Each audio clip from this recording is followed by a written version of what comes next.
नमस्कार पशुपालक मित्रांनो, स्वागत आहे आपल्या फेटगुरु या युट्यूब चॅनलवरती। पशुपालक मित्रांनो, आजच्या व्हिडिओमध्ये आपण लिक्विड हल्पानील या औषधाबाबत माहिती घेणार आहोत। पशुपालक मित्रांनो, या औषधाचा वापर आपण आपल्या गायीमध्ये किंवा आपल्या शेळी मेंढींमध्ये ज्या ठिकाणी आपल्या पशूंना व्यायच्या आधी किंवा व्यायल्यानंतर जो हलपा येतो तो हलपा कमी करण्यासाठी आपण लिक्विड हल्पानील या औषधाचा वापर करू शकतो। तसेच पशुपालक मित्रांनो, या औषधाच्या वापरामुळे आपल्या पशूंमध्ये त्यांना होणारे जे प्रोटोझोल इन्फेक्शन आहे ते देखील कमी करण्याचे काम लिक्विड हल्पानील आपल्या पशूंमध्ये चांगल्या पद्धतीने करते।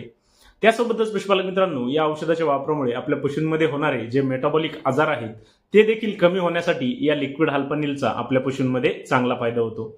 तसेच पशुपालक मित्रांनो, लिक्विड हल्पानील या औषधाच्या वापरामुळे आपल्या पशूंचे जे दुधाचे उत्पादन आहे ते वाढण्यासाठी देखील या लिक्विड हल्पानीलचा आपल्याला चांगला फायदा होतो। पशुपालक मित्रांनो, लिक्विड हल्पानील या औषधाचा वापर आपण आपल्या गाभण पशूंमध्ये सुद्धा करू शकतो। तसेच आपले जे पशु व्यायलेले आहेत त्यांच्यामध्ये जर आपल्याला हलप्याची समस्या असेल तर त्या ठिकाणी सुद्धा आपण या औषधाचा वापर करून आपल्या पशूंमध्ये आलेला जो हलपा आहे तो लवकरात लवकर ठीक करण्यासाठी या औषधाचा आपण वापर करू शकतो। पशुपालक मित्रांनो, आपल्याला जर लिक्विड हल्पानील या औषधाबाबत संपूर्ण माहिती पाहिजे असेल तर त्याचा व्हिडिओ आपल्या YouTube चॅनलवरती अपलोड केलेला आहे, आपण तो नक्की पहा। धन्यवाद।